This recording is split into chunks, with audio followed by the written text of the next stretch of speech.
तो मैंने बताया मधुर जल और पृथ्वी महाभूत, अम्ल पृथ्वी अग्नि महाभूत, लवण जल और अग्नि महाभूत। अब ये लवण रस है, इसमें भी ग्रंथकारों का मतभेद है। चरक और वाग्भट। अम्ल रस कौन कौन सा है सर? अम्ल में पृथ्वी और अग्नि। इसको एक लंबा पेज में ना छोटे छोटे अक्षर से लिखिएगा, वो सारी चीजें जोड़ करके बाद में हम एक एक चीजें वहां से निकलेगा, छोटे छोटे राइटिंग में लिखना है एक पेज में। अभी बहुत सारे सूत्र लिखना है आपने। लवण, गुरुजी लवण रस में कौन सा, जल और? लवण में जल और अग्नि।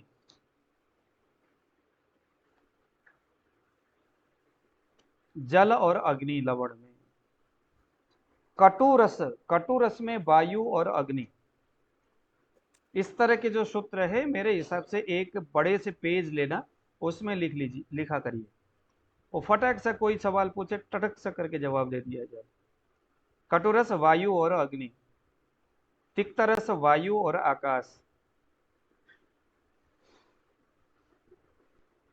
कसाय रस वायु और पृथ्वी।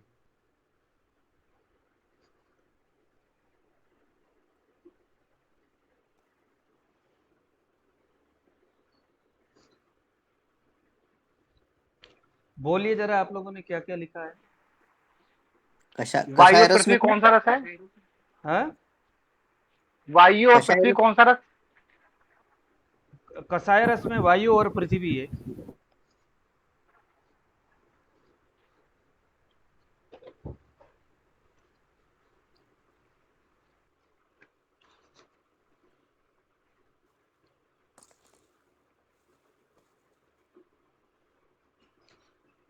हो गया सारा, क्लियर हो गया। ये मधुर रस जल और पृथ्वी, हाँ अमल रस पृथ्वी और अग्नि, हाँ। लवण रस जल में अग्नि, हम्म, और कटु रस वायु और अग्नि, हाँ। तिक्त रस वायु और आकाश, हम्म। कसाय रस वायु और पृथ्वी।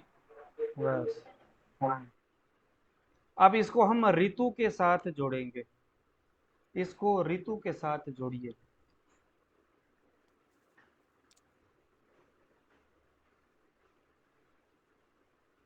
शिशिर ऋतु। शिशिर ऋतु वायु और आकाश प्रधान है। शिशिर ऋतु वायु और आकाश प्रधान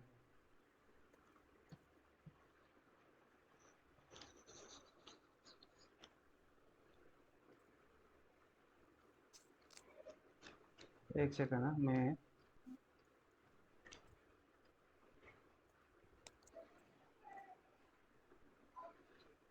शिशिर ऋतु जो है जनवरी और फरवरी, माघ और फाल्गुन बोलते हैं इसको।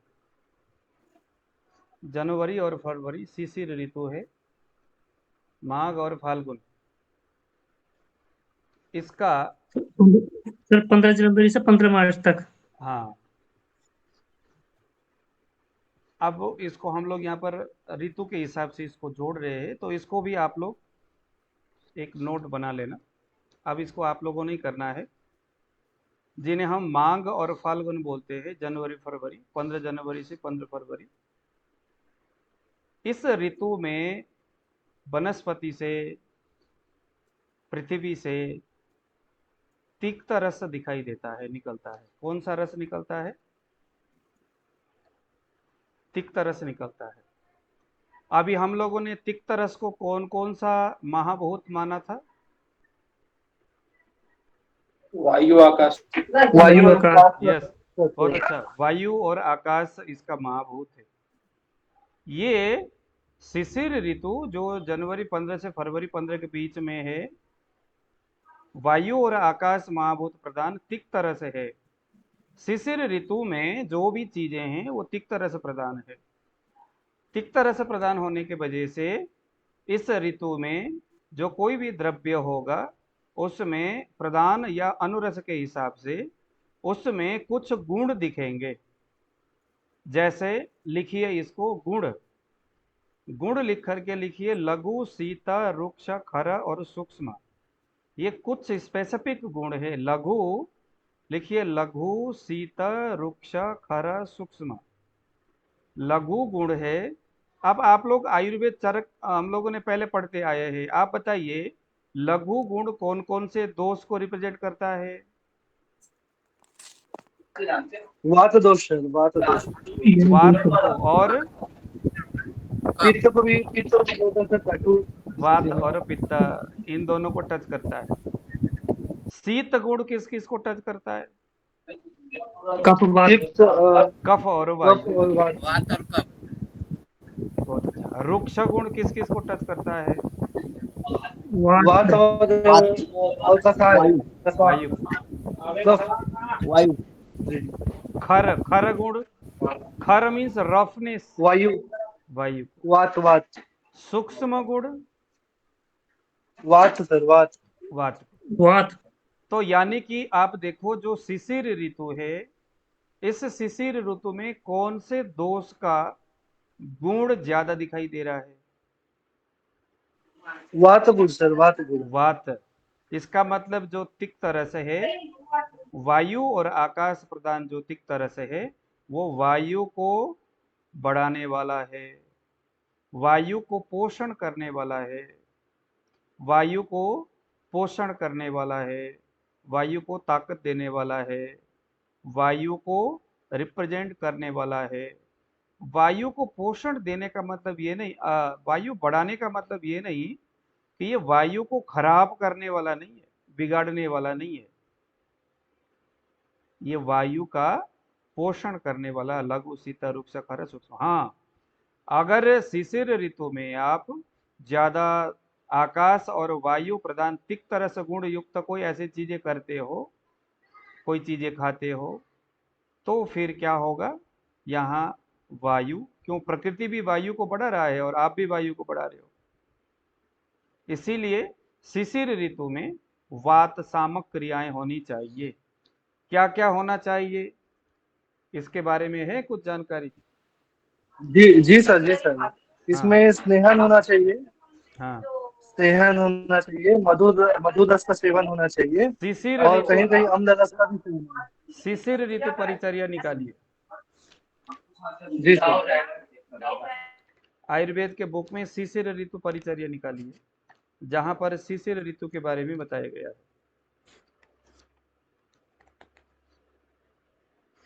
शिशिर ऋतु आपके पास है? किसी के पास,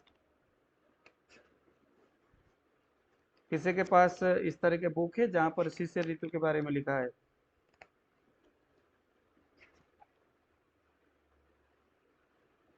मेरे पास है, मैं यहाँ पर निकाल के पढ़ता हूँ। शिशिर ऋतु में क्या क्या होना चाहिए।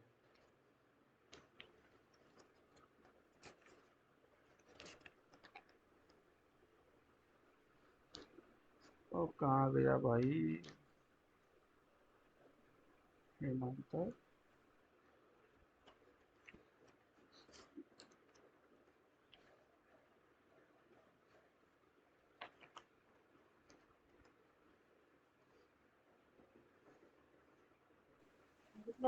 हेमंत के बाद शिशिर आता तो है। हाँ, ये आ गया। तो शिशिर ऋतु में देखो, मैं यहाँ पर पढ़ के सुनाता हूँ। शिशिरे शीतमधिक मेघ मारुत वर्षजम रोक्षम चादानजम तस्मात् कार्य पूर्वोधिकम विधि। शिशिर ऋतु में क्या क्या करना चाहिए, शिशिर ऋतु का पालन करना चाहिए, ये बताता है। सामान्य रूप से जो हेमंत ऋतु का जो लाइफस्टाइल है, हेमंत ऋतु में बताए गए जो लाइफस्टाइल है, वही शिशिर ऋतु में अपनाना चाहिए। तो क्या क्या है हेमंत ऋतु में? पता लगे कि वही बताया गया कि दिशा में सूर्य के धूम जैसे धुएं के कणों से मलिन तथा तुषार से आच्छादित होने के कारण सूर्यमंडल गंदा दिखाई देता है। उत्तर दिशा से चलने वाली ठंडी हवा रोमों को खड़ा कर देता है। इस ऋतु में लौद्र, प्रियंगु, पुन्नाग और इस प्रकार के ये जो सारी जो चीजें हैं, इसका सेवन करना चाहिए।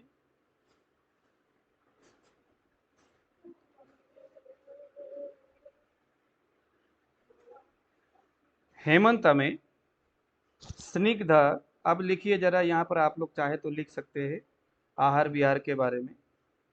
हेमंत ऋतु में स्निग्ध, मधुर, अम्ल, लवण इन रसों का सेवन करना चाहिए। सीधी सी बात है, स्निग्ध यानी चिकना, कोई भी जो हो चिकना स्निग्ध गुण से युक्त होनी चाहिए, चाहे वो लवण हो, चाहे वो अम्ल हो, चाहे वो मधुर हो। मधुर, अम्ल, लवण तीनों ही वायु का शमन करता है, लेकिन वो स्निग्ध गुण वाला होनी चाहिए। उसके साथ साथ अगर वो थोड़ा उष्ण भी हो तो ये वायु को अच्छी तरह से ठीक करता है। अष्टांग हृदय में दे रखा है सर। हाँ, अष्टांग हृदय में है ना। उसके बाद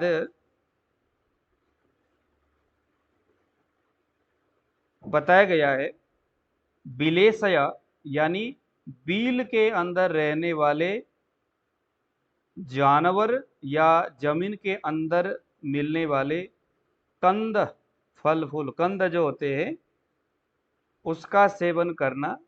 औदक जो जलीय प्राणी है, जो मछली टाइप के, उसका सेवन इन्होंने यहाँ पर प्रशस्त बताया है। आप यूं लगा लो, हेमंत और शिशिर ऋतु में जितने भी गरिष्ठ ताकतवर चीजें ज्यादा से ज्यादा खाना चाहिए, अग्नि को ध्यान में रखकर। यही वो ऋतु है जहां आप पूरे साल भर के लिए आप अपने लिए पौष्टिक तत्वों को स्टोर कर सकते हैं अपने शरीर में। यही है वो शिशिर और ग्रीष्म ऋतु। इस ऋतु में दूध से बने हुए द्रव्य, वसा, तेल, नए चावल को खाना चाहिए। नए चावल को खाने के लिए हेमंत और शिशिर बताया। व्यायाम करना है तो हेमंत और शिशिर बहुत जबरदस्त है। अच्छा व्यायाम करो, क्योंकि जो आपने प्रोटीन लिया है, जो भी आपने इस तरह के गरिष्ठ भोजन खाया है, मधुर, स्निग्ध, ये सारी चीजें अति गरिष्ठ चीजें हैं, उसको डाइजेस्ट उसी वक्त करना है, तो थोड़ा व्यायाम भी कर लो। शरीर में उबटन करना, मालिश करना, धूप के सामने बैठना, जबरदस्त तेल से रगड़म रगड़ाई करिए, अंजन करिए, धूप का सेवन करिए, गर्म पानी का सेवन करिए। समशीतोष्ण बताया है, ज़्यादा गर्म नहीं, ज़्यादा ठंडा नहीं, ऐसे पानी हमें सेवन करना है। भूगर्भ घर के अंदर रहने के लिए बताया गया है। तो ये हमारा हेमंत और शिशिर ऋतु का परिचर्या है।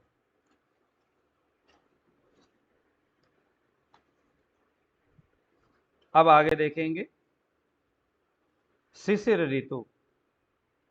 शिशिर ऋतु का कर्म क्या है? शिशिर ऋतु में जो ये ऋतु, जो तिक्त रस प्रधान जो ऋतु है, वो क्या करता है? कर्षण और लाघव, शरीर को कर्षण करता है। लाघव यानी हल्का। अभी हमने पढ़े थे ना, वायु और आकाश प्रधान तिक्त रस गुण वाला शिशिर ऋतु है। अभी यहाँ पर आपको समझ में आएगा कि ये शिशिर और हेमंत ऋतु में, शिशिर में विशेष करके गुरु, स्निग्ध, अम्ल, लवण और ये इस तरह के मछली को, जो पानी के अंदर अनोपिय जो मछली है, उसको खाने के लिए क्यों बताया गया है? वो इसीलिए क्योंकि ये वायु और आकाश महाभूत प्रधान तिक्त रस, जिसका गुण लघु, शीत, रुक्ष, खर, सूक्ष्म है, तो इन गुणों के वजह से इसको दबाने के लिए, ये जो वायु को बढ़ा रहा है उसको कंट्रोल करने के लिए तमाम चीजें दिया जा रहा है। वो सभी के सभी क्रियाएं क्या है? उस ऋतु के वजह से जो शरीर में वायु बढ़ रहा है, ये उसको कंट्रोल कर रहा है। तो शिशिर ऋतु का बेसिकली काम क्या है? शरीर का कर्षण करना और लाघव कर। लाघव यानी हल्का करना, कर्षण यानी खींचना।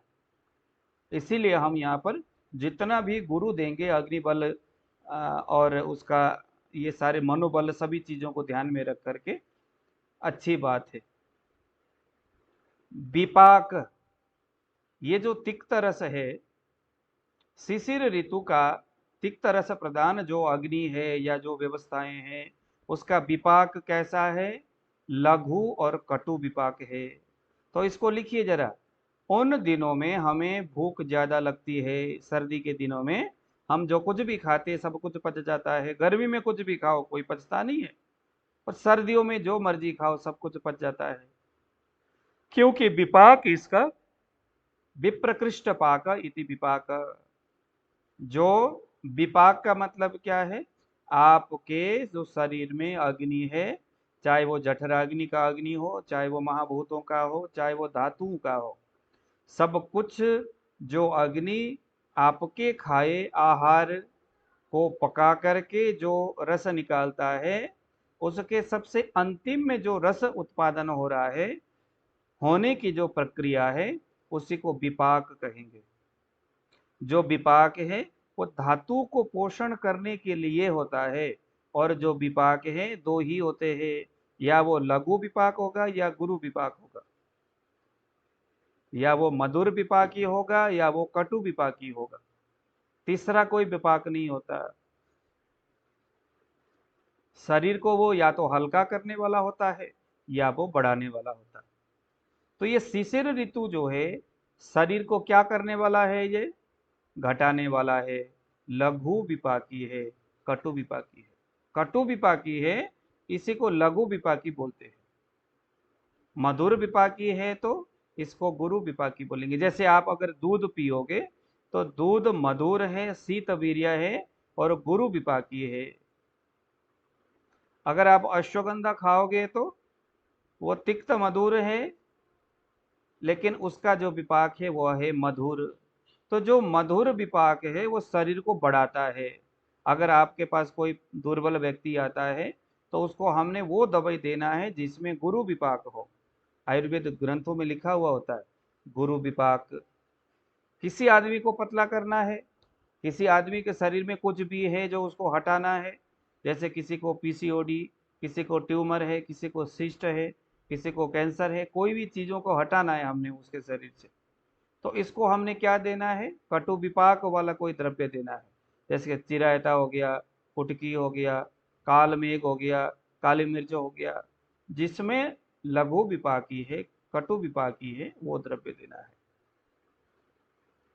दोष के अवस्था के संदर्भ में जो यह शिशिर ऋतु है ये कफ का संचय करता है। तो लिखिए क्या करता है? ये कफ का संचय करता है। समझने वाली बात है, शिशिर ऋतु में आप जो कुछ भी खाते हैं वो कफ प्रधान भोजन है, तो निश्चित बात है कि शरीर में कफ का स्टोर हो रहा है, कफ संचित हो रहा है, कफ संचित हो रहा है। लेकिन वायु यहाँ कुछ कुछ बढ़ रहा है।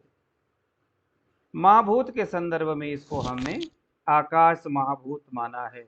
यह जो शिशिर ऋतु है तिक्त रस है, लेकिन आकाश महाभूत प्रधान है। तिक्त रस का महाभूत कौन कौन सा है? अभी हमने पढ़े थे। वायु और आकाश। हाँ, वायु आकाश। वायु और आकाश है। मगर अभी जो ये हम यहाँ शिशिर ऋतु के बारे में पढ़ रहे हैं, जो तिक्त रस शिशिर ऋतु के संदर्भ में है, वह कैसा है? वो आकाश महाभूत प्रधान है। आया समझ में? किसी को कोई समझ में नहीं आया तो बता देना, क्योंकि इसको आप लोगों ने अच्छी तरह से इसको ध्यान से देखना है और पढ़ना है। यही चीजें बाद में जाकर के हम हर जगह जोड़ते हुए जाएंगे। अब आ गया दूसरे नंबर में वसंत ऋतु। वसंत ऋतु जो है वो वायु और पृथ्वी महाभूत प्रधान ऋतु है। वसंत ऋतु जो चैत्र और वैशाख ये 2 महीना इसमें आता है, मार्च और अप्रैल समथिंग, ये वसंत ऋतु है। वायु और पृथ्वी। अब यहां देखो जरा, वायु उत्पादन करने वाला है और पृथ्वी चैत्र उत्पन्न वैशाख क्या बोले सर? चैत्र वैशाख उसके बाद मार्च अप्रैल। हाँ, मार्च और अप्रैल। मार्च और अप्रैल ये वसंत ऋतु है। इसमें कुछ डेट आगे पीछे हो सकता है, डेट कुछ आगे पीछे हो सकता है, लेकिन वसंत ऋतु वायु और पृथ्वी है। हाँ, वसंत ऋतु वायु और पृथ्वी है। वायु और पृथ्वी कषाय रस प्रधान रस है। इस दुनिया में जो वसंत ऋतु है, उस ऋतु में प्रकृति से जो कुछ भी उत्पन्न होगा वह कषाय रस प्रदान है। कषाय का काम क्या है? कषाय क्या काम करता है? कुछ किसी को पता है कुछ?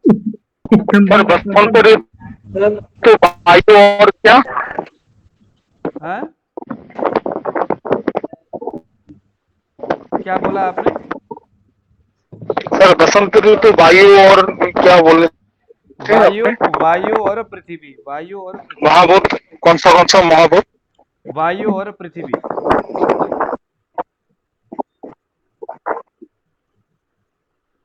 संजय जी एकदम ध्यान से सुनिएगा, है ना। वायु और पृथ्वी महाभूत है, इसका रस है कषाय।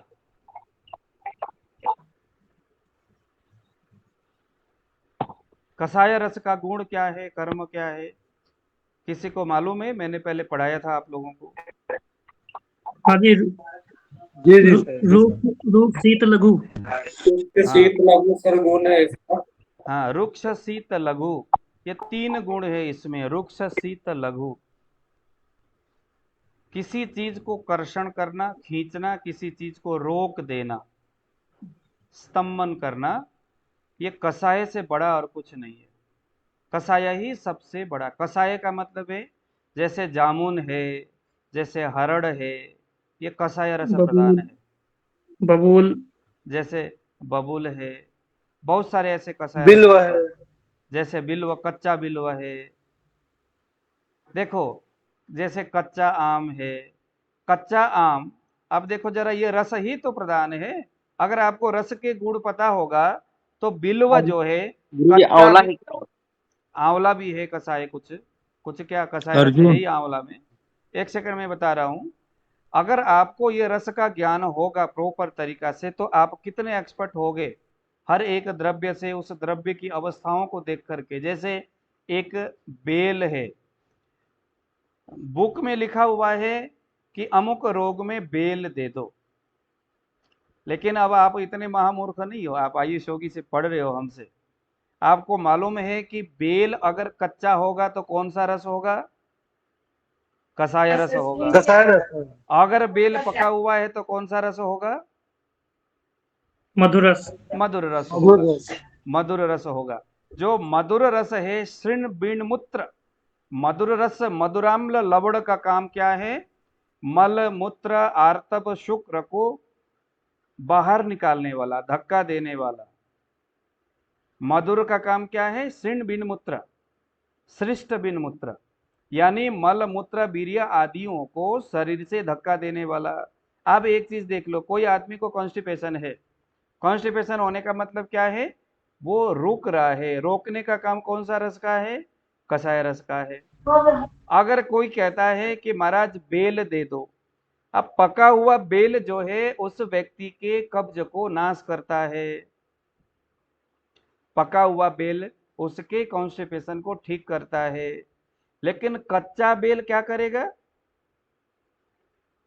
कच्चा बेल अगर उसको अतिसार हो रहा है, डायरिया हो रही है, उसको संबंध करेगा। नाइट फॉल हो रहा है, तो उसको क्या करेगा? ये कच्चा बेल रोक देगा। किन गुणों से? अपने कषाय रस से। कषाय रस का काम क्या है? उसको स्तंभन करना, उसको लेखन करना, उसका स्तंभन करना, शोषण करना, रोपण करना, संधान करना, ये कषाय का काम है। तो जब आप रसशास्त्री बनेंगे यहां से, तो आपको ज्ञान होगा उस अवस्था का कि भाई ग्रंथ ने बताया है कि बेल देना है, लेकिन जहां उसने लिखा है कि यहाँ बेल देना चाहिए, वहां उसने ये नहीं लिखा कि बेल कच्चा देना या पका हुआ देना। जो महामूर्ख होगा, जिसको रस के ज्ञान नहीं है, वो तो दुकान में जाएगा, कहेगा महाराज बेल दे दो। रोगी को हो रखा है कॉन्स्टिपेशन, और दुकानदार जो है उसको बेल कौन सा वाला देगा? अब ये पका हुआ बेल तो कहने भूल गया, ये उसको दे देगा कच्चा बेल। कच्चा बेल क्या करेगा? रोपण करेगा, उसका स्तंभन करेगा, और क्या हो जाएगा? और ज्यादा दिक्कत हो जाएगी। फिर बोलेगा अरे महाराज आयुर्वेद भी बेकार है, वैद्य भी बेकार है, जानी चाहिए डॉक्टर के पास, एलोपैथ के पास। लेकिन अगर आपको ये रस का ज्ञान है उस रस का महाभूत के साथ आप जो कोरिलेट उसको कर सको, उसका संबंध अगर आप प्रॉपर बना सकते हो, तो आसानी से आप किसी एक द्रव्य का चुनाव करके। अब एक चीज मैं आपको और बताता हूँ, चावल है ईशकांत जी, हाँ, चावल जो है, अगर नया चावल है तो डायबिटीज में नहीं खाना चाहिए, मगर पुराना चावल है तो खाना चाहिए। क्या कारण हो सकता है? इसमें भी कारण यही है, जो नया चावल है उसमें मधुर रस प्रदान होगा, जो पुराना चावल है उसमें जी उसमें मधुर रस प्रदान नहीं है। मधुर रस प्रदान जो है शरीर को ब्रीमहण करता है, डायबिटीज उसी का ही शत्रु है। इसीलिए नया चावल नहीं खाना है। पुराना चावल में मधुर रस नहीं होगा। कोई द्रव्य जितना रखोगे, जितना पुराना होगा, वो उतना ही उसमें मधुरता की कमी होगी। जैसे एक छोटा जन्मजात बच्चा, उसका शरीर कफ प्रदान होगा। हर कोई, चाहे वह व्यक्ति हो, जड़ चेतन स्थावर जंगम कोई भी है दुनिया में, जब इस दुनिया में वो जब पहली बार उत्पन्न होता है तो उसमें मधुर रस की प्राधान्य रहती है। जैसे छोटा बच्चा, जैसे जैसे बच्चा बड़ा हुआ जाता है, उसके शरीर से मधुर रस उतने उतने उस लेवल से हानि हुई होते हुए जाता है। हर द्रव्य जब वो उत्पन्न होता है तो मधुर रस को ही लेके उत्पन्न होता है, क्योंकि उत्पन्न होना, किसी चीज को बाहर निकलने की जो क्रियाएं हैं, वो बगैर मधुर के हो नहीं सकता। मां के गर्भ में भी अगर वो बच्चे के शरीर में मधुर रस ना हो तो गर्भ से वो बच्चा कभी बाहर नहीं आ सकता। प्रकृति ने ऐसी व्यवस्था किया है। देखो रस का कितना बड़ा महत्व है। अगर ऐसा व्यवस्था हो कि भाई बचपन में तो वायु हो और बुढ़ापे में कफ हो, तो वो, अगर ऐसा होता तो गर्भ से वो बच्चा कभी बाहर निकल ही नहीं पाता था। क्योंकि किसी भी चीज से बाहर निकलना, खिसकना, अगर आपको कब्ज हो रहा है, पेट साफ नहीं हो रहा है, तो आप कुछ मीठा खाइए, चीनी खाओ या कोई ऐसे चीजें खाओ, फिर देखो कमाल, मधुर रस का उत्पादन हो करके कुछ ऐसा फ्लूइड, कुछ ऐसा तरल द्रव्य उत्पन्न होगा जो धक्का मारने वाला, अधोगामी स्तर की क्वालिटी वाला होगा और वो चीजों को बाहर निकाल देगा। लेकिन वही वात प्रदान कटुतिक्त कषाय रस क्या करेगा? क्रमशः किसी चीज को रोकने वाला होगा। वायु चीजों को रोकता है और कफ चीजों को धक्का मारता है। तो कषाय रस में स्तंभन, शोषण, रोपण, संधानी और आवृश्य कर, आवृश्य यानी शरीर में शक्ति को और सामर्थ्य को, स्पम को, उसकी जो क्वालिटी है उसको नाश करता है। इसीलिए जो जितना ज्यादा वायु के संपर्क में रहता है, अरे सर आपके शरीर में वायु बढ़ा हुआ है, नाड़ी बढ़ा हुआ है, नाड़ी में वायु दिखाई दे रहा है, क्या हो रहा है? शरीर में वायु और आकाश गुण बढ़ रहा है। इसका मतलब क्या है? कषाय रस बढ़ रहा है। कषाय रस बढ़ रहा है, वायु बढ़ रहा है। यहाँ पर वायु बढ़ने का मतलब क्या हो गया? वायु बढ़ने का मतलब ये हो गया कि उसके शरीर में जो गति है, गति नहीं हो रही है, रुक रहा है गति होने में। गति कराने वाला कौन है? कफ है। यूरिन के संदर्भ में आप देखो, तृतीय अवस्था पाक में यूरिन तैयार होता है समान वायु के संदर्भ में। यूरिन, हमारे शरीर की जो व्यवस्था आयुर्वेद के हिसाब से देखो कितना सुंदर है। सबसे पहले मधुर रस बनता है, फिर अम्ल रस बनता है, फिर कटु रस बनता है। हमारा जो यूरिन है वो कटु रस वाला है। यूरिन जब वायु निर्माण होता है तो उसी क्रम में यूरिन का भी निर्माण होता है। यूरिन का रस है कटु। कटु का गुण कैसा है? रुक्ष, उष्ण, इस तरह के कटु का गुण है। उष्ण, तीक्ष्ण, सूक्ष्म, लघु, सभी गुण किसका है? कटु का है।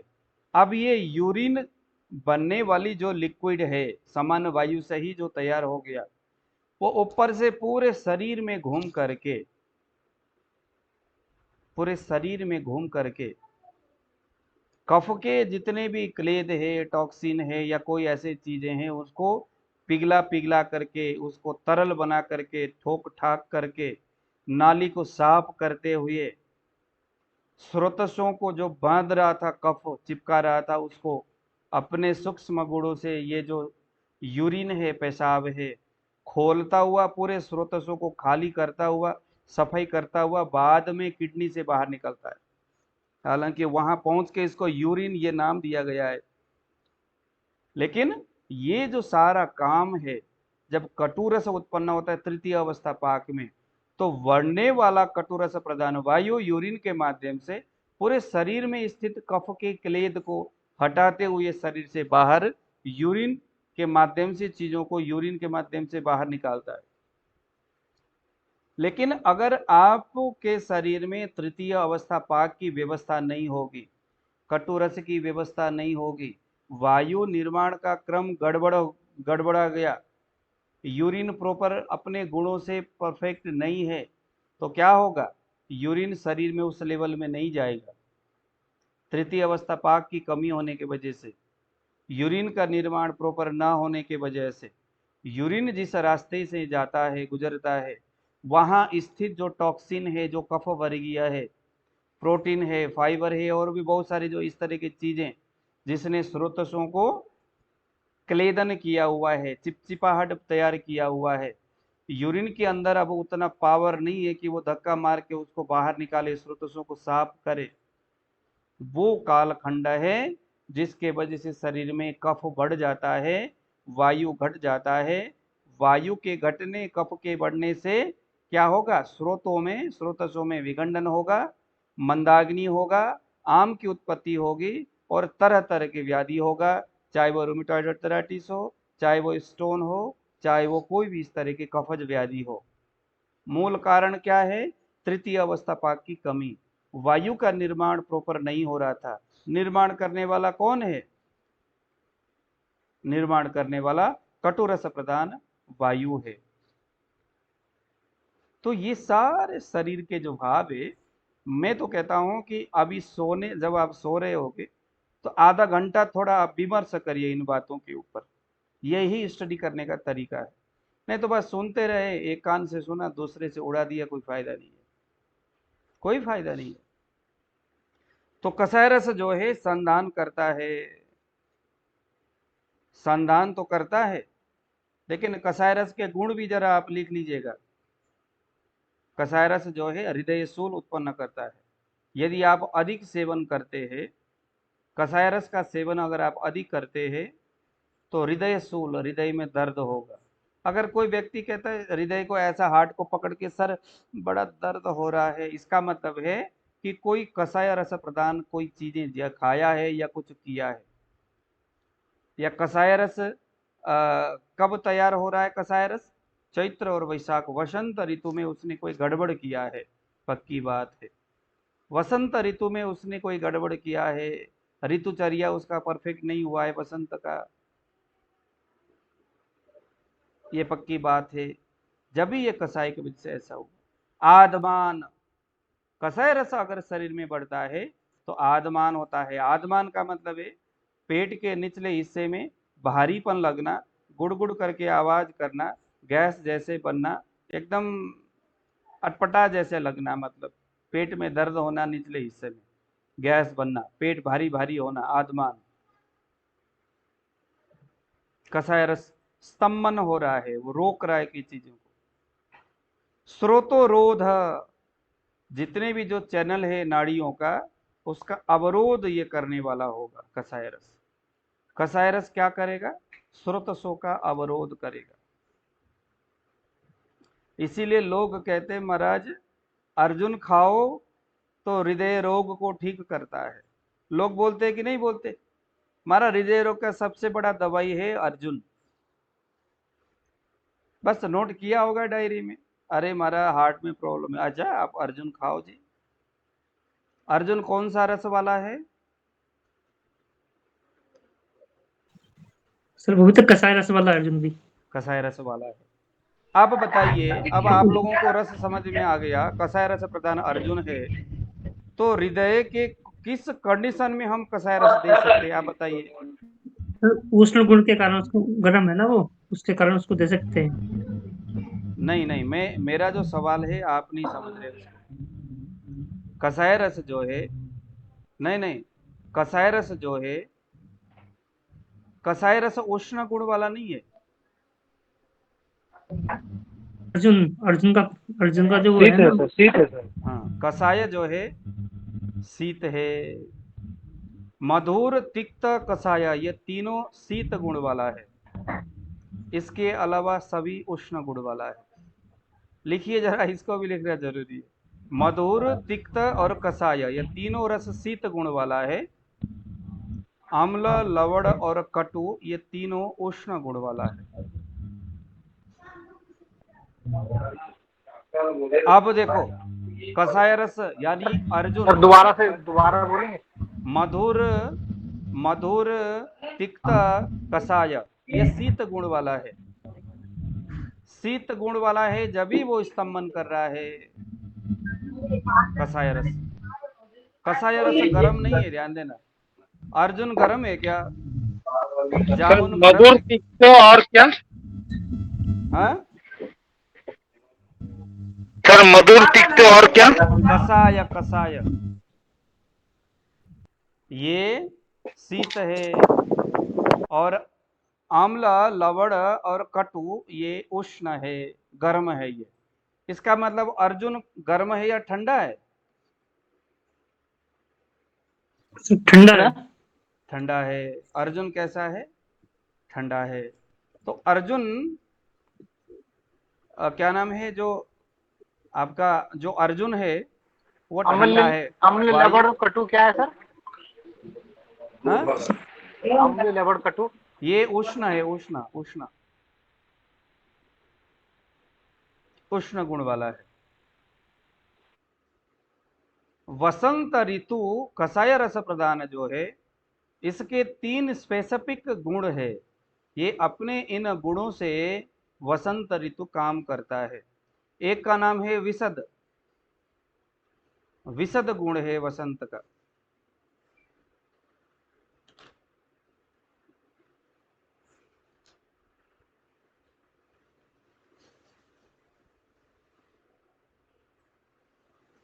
दूसरे का नाम है विकासी गुण, विकासी। तीसरे का नाम है व्यवायी। अब इसका व्याख्यान करना होगा। विशद का मतलब है जो चीजों को समेट करके सुखा देता हो। जैसे कसाय रस का काम क्या है? वायु पृथ्वी प्रदान है, तो ये स्तंभन करता है, ये सुखा देने वाला है, रफनेस वाला गुण है कसाय रस में। तो निश्चित बात है भैया, वसंत ऋतु जो है कसाय रस प्रदान है, तो विशद, विकासी और व्यवायी गुण वाला है। तो विशद का मतलब है जैसे आपके हाथ में पूरा एक घाव है, मवाद वाला है, गंदा सा दिखता है, पूरा मवाद भरा है। कसाय रस अगर वृद्धि होगा, कसाय रस प्रदान कोई दवाई खाओगे या लेप करोगे तो क्या होगा? ईश्वकांत जी बताइए। सर ये इसका सूत्र है, अधुक वेद यदि पश्चात भी शोष्यति, मतलब ऐसे काम करते हैं। हाँ, तो विशद का काम क्या करता है? चीजों को अवशोषयति, चीजों को शोषण करता है, उसको धीरे धीरे विशद करता है, धीरे धीरे उसको सुखाते हुए एंड में जीरो में पहुंचा देता है, विशद हो गया। विकासी का मतलब है फैलना। फैलने का मतलब है जैसे आपने जैसे आपने जहर पी लिया, अथवा आपने तो नहीं पिया, खैर किसी ने पी लिया, वो जहर जो है, जहर का गुण कैसा होगा? शरीर में जाएगा और अनवरत रूप से यह जो है विकासी गुण के बदौलत और व्यवाही गुण के बदौलत ये शरीर में फैल जाता है। जैसे किसी ने भांग खाया, वो भांग जो है बहुत जल्द शरीर में एक समान गुण से पूरा शरीर में घूम जाता है, फैल जाता है, अपने प्रभाव को बढ़ाता है ये। तो उस स्थिति को हम क्या बोलेंगे? उस स्थिति को हम विकासी और व्यवाही गुण वाला बोलेंगे। तो वसंत ऋतु जो है, उस ऋतु का जो गुण है वो विकासी, व्यवाही, इस तरह के गुण वाला है। इसको आप लोगों ने सिर्फ सुनना ही नहीं है, बल्कि इसको आप लोगों ने अप्लाई भी करना है थोड़ा थोड़ा। कल इस वीडियो को ध्यान से सुनना है आप लोगों ने। अब यह वसंत ऋतु विकासी, विशद और व्यवाही गुण वाला, वायु और पृथ्वी महाभूत वाला, यह भी कर्षण और लाघव कर गुण वाला है। कर्षण यानी खींचने वाला, लाघव कर यानी वसंत ऋतु में शरीर में कौन सा दोष बढ़ता है? कफ पित्त वात। प्रकाश जी बताइए।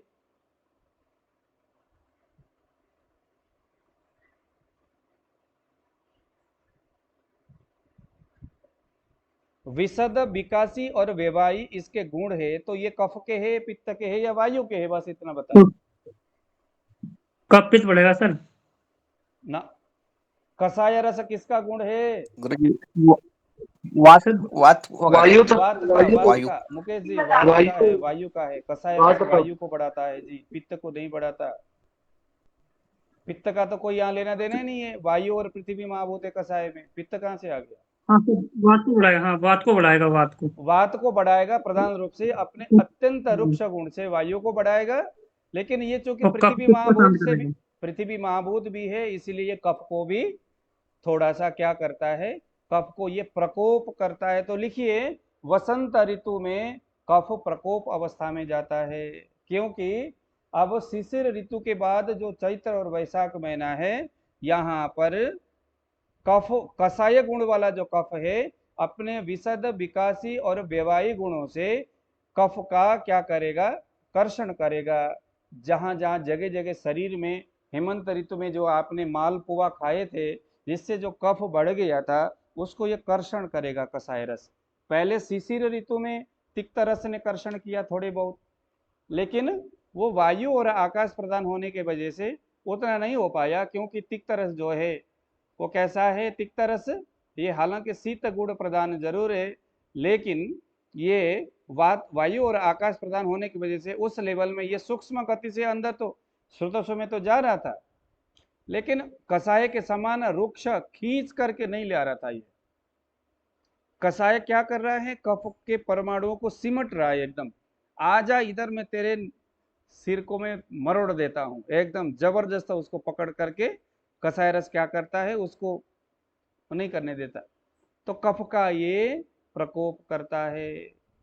पृथ्वी और वायु प्रधान ये महाभूत है इसमें। अब देखिए जरा अष्टांग हृदय में क्या बोलते हैं इसमें, मैं आपको अष्टांग संग्रह पढ़ के दिखाता हूं। वसंत ऋतु में हमारा आहार विहार कैसा होना चाहिए? तो वसंत ऋतु में तीक्ष्ण बमन करना चाहिए। सबसे पहले तो वसंत ऋतु प्रारंभ होने के बाद दीपन, पाचन, स्नेहन, स्वेदन, क्योंकि वसंत है, कषाय रस प्रदान है, वायु तो बढ़ ही रहा है, लेकिन शीत गुण प्रदान वायु बढ़ रहा है, ये ध्यान देना। कषाय रस जो है शीत गुण वाला है। हाँ जी प्रकाश जी। सर व्यायी गुण क्या था, उसका नहीं बताया। व्यवाही का मतलब है, जैसे प्रकाश जी आपने भांग खाया, भांग का नशा कैसे शरीर में चल जाता है, एकदम फैल जाता है। सूक्ष्म स्रोतों के अंदर जो जाने की जो गुण है वो है व्यवाही।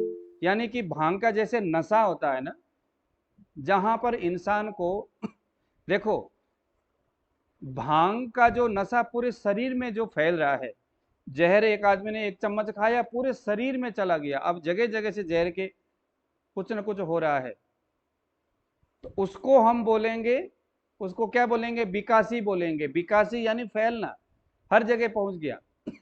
लेकिन बेवाई का मतलब होता है उसके नशा लगना, नशा चढ़ जाना, अंग अंग फड़के। क्या बोलते हैं उसको? जब भांग लगे तो अंग अंग फड़के। जब आप कोई भांग जब खाता है, जब दारू पीता है, तो उसका हाथ भी बड़ा वैसे होता है, पैर भी हिलने लग जाता है, सिर भी हिलने लगता है, जीभ भी उसका हिलने लग जाता है, क्योंकि नागिन डांस हो जाता है। नागिन डांस होना शुरू हो जाता है। तो ये जो नागिन डांस जो ये हो रहा है, इसको हम बोलेंगे वेवाई गुण से। उस नशे में जो वेवाई गुण है, जो नशा करने वाली क्वालिटी है जिसमें, वह वेवाई गुण है। इस तरह का गुण है कषाय रस में। इसका उपचार क्या है? जैसे ही वसंत ऋतु प्रारंभ होता है और वसंत ऋतु का जब कार्य शुरू होता है, कुछ दिन तक हमें वसंत ऋतु को उसका जो वायु और पृथ्वी प्रधान जो कषाय रस है, उसको थोड़ा काम करने देना है। उसके साथ साथ संयोग में हमें कुछ कफ को पिघलाने वाले कुछ जो दूसरे द्रव्य है, रुक्ष गुण वाला, काली मिर्च हो गया, कोई ऐसी चीजें, देखो यहाँ क्या क्या बताता है यहाँ पर खाने के लिए। सूर्य की तप्त किरणों के सामने बैठना चाहिए। नए कोपल, छाल और इस तरह के वृक्षों के जो पत्ते उसका सेवन करना चाहिए। आंवले का सेवन करना चाहिए, रुक्ष गुण वाला है। अशोक नाम के वनस्पति उसके, और आम है, आम का सेवन करना चाहिए, क्योंकि ऋतु के हिसाब से तभी बनता है ये। सर बसंत ऋतु में कहाँ से आएगा आम?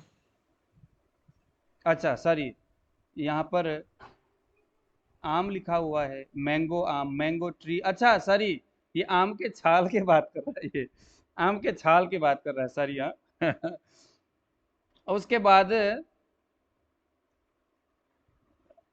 मधुर शब्दों के कोलाहल से दिशाएं व्याप्त रहती है, तो शिशिर ऋतु में संचित कफ सूर्य की किरणों से पिघल करके सूर्य की जो किरणों के सामने जाना है। कुछ ऐसी चीजें खाना है जो कफ को पिघलाए, पहले से जो आपने स्टोर किए थे उसको निकालना है। स्नेहन स्वेदन आदि करना है।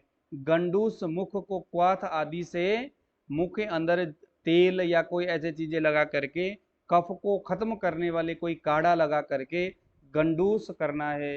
नस्य, नाक में तेल लगाना है। जबरदस्त व्यायाम करना है, उद्वर्तन करना है, खूब ज्यादा शहद लेना है, जौ लेना है, सारे वृक्ष गुण वाला है। गेहूं खाना है।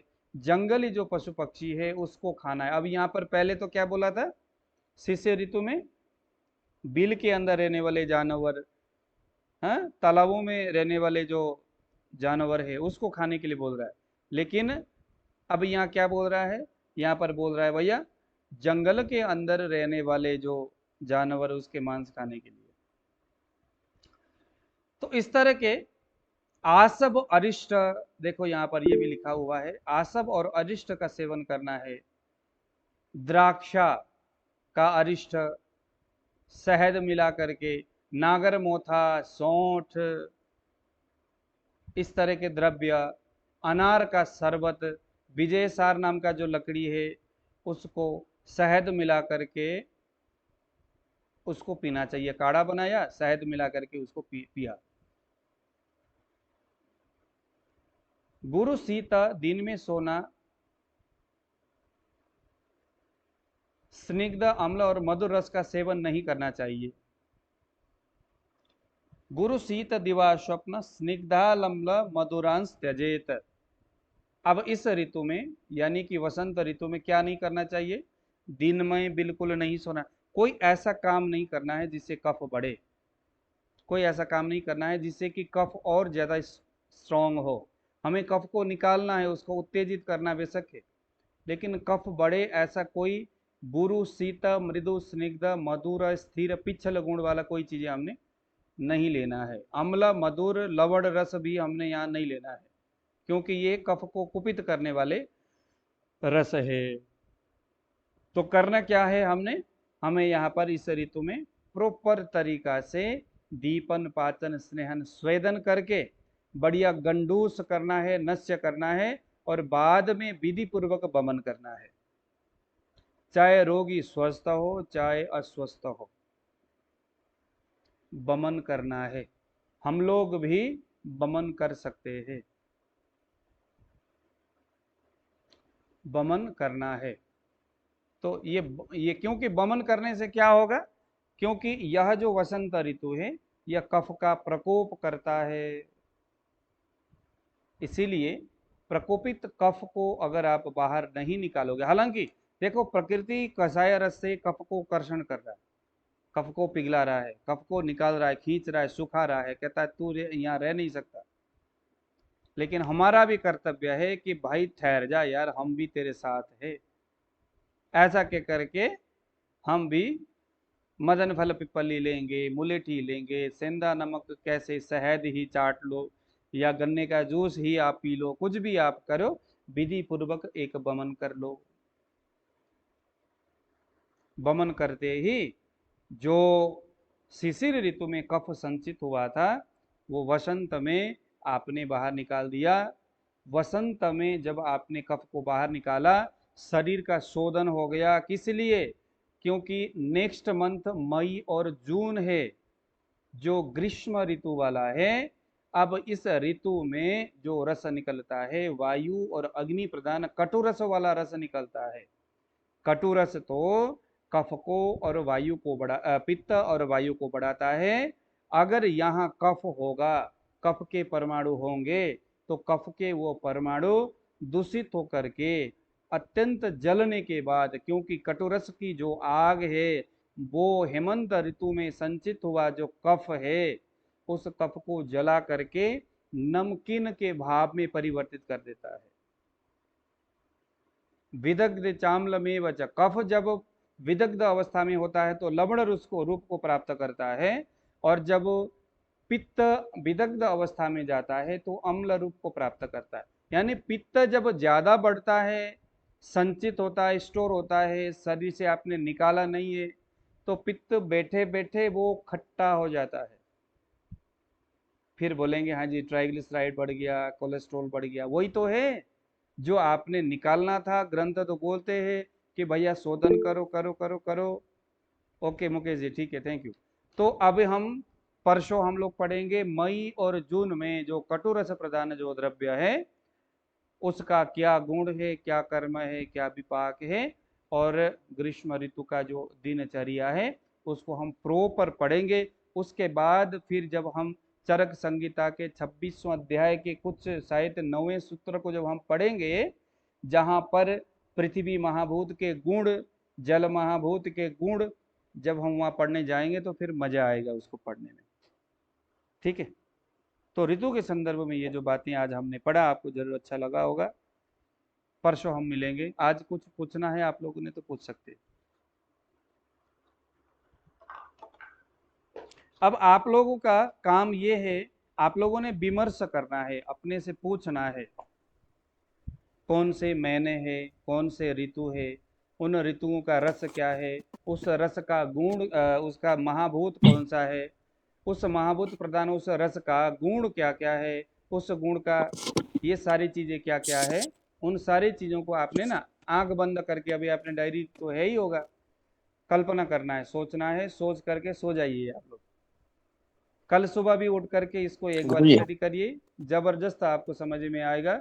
यही आयुर्वेद है, इसी का नाम आयुर्वेद है। अब कल से मेरे यहाँ पर जो नाड़ी परीक्षण का क्लास है, यहाँ मेरे पास बहुत सारे 15-16 अलग जगह से स्टूडेंट आ रहे। कोई जो आचार्य थे वो पढ़ा रहे थे।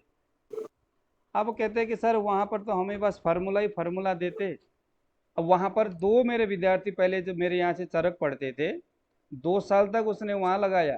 कहता सर 2 साल लगाया कोई फर्क ही नहीं पड़ा, हमें बस फार्मूला तो हाथ में आ गया, लेकिन उससे आगे कुछ नहीं, उसका व्याख्यान हम करना नहीं जानते। यानी हम बस फार्मूले ही तक सीमित रह गए। आपने कभी फार्मूला दिया नहीं और उसने बस हमेशा फार्मूला ही दिया। अब हम फिर आप ही के पास आ रहे कहकर कि कल से वो फिर हमारे क्लास में आ रहे, वो लोग भी चरक की क्लास में आएंगे। तो बेसिकली देखो सारे घूम फिर करके भी लोग यहीं पर आ रहे। बेसिकली आयुर्वेद इसी विधि से पढ़ा जा सकता है, क्योंकि आयुर्वेद पढ़ने का एक ढंग है और वो यही है। इस ढंग से अगर हम पढ़ेंगे तो जड़ी बूटी उसके कॉम्बिनेशन हम खुद तैयार कर सकते हैं। उसको कॉम्बिनेशन को तैयार करने में किसी रोगी के लिए दवाई कौन कौन से जड़ी बूटी देना चाहिए, उसके लिए बस सबसे बड़ा सूत्र है ये जो अभी हम पढ़ रहे हैं। फिर हमें कोई फार्मूला किसी से मांगने की जरूरत नहीं है, कुछ नहीं मांगना है। बस आप लोग जितना पढ़ाया जा रहा है उसके ऊपर विमर्श करिए, बस इतने से काम है। ज्यादा लंबा हो जाने से थोड़ा कंफ्यूज जैसा लगता है सर। हाँ तो उसको आप, लंबा तो नहीं है कुछ भी। आज गुरुजी, हाँ जी, नाड़ी क्लास का लिंक कल भेज दीजिए हमें भी। आप व्हाट्सएप में लिखिए, मुझे लिंक भेज देना, क्योंकि वो थोड़ा अलग तरह से इस बार हम पढ़ रहे हैं वहां पर। ठीक मैं है। आपको जोड़ दूंगा उसमें। गुरुजी हमें जोड़ दिया। हाँ हाँ जोड़ दिया आपको। अभी तो मैंने देखा ही नहीं है, मैंने आपको वैसे उसमें नोट तो कर दिया। अब कल मैं करूंगा सारा फटाफट किस किस को जोड़ना है। ठीक तो मुझे कसाई भी का जोड़ पड़ दीजिए। हैं? बहुत ठीक तो बढ़िया कसाई लगा। का। पिछली बार आदर्श जी भी कह रहे थे ना, कहता उनका लिंक नहीं जा रहा था। हैं? आदर्श शर्मा जी कह रहे थे पिछली बार लिंक नहीं जा रहा था उनके पास, इस बार जोड़ देना उनको भी। शर्मा जी को? हाँ हाँ, आदर्श शर्मा जी, अच्छा, पेमेंट कर दी है उन्होंने। किसका, नाड़ी का?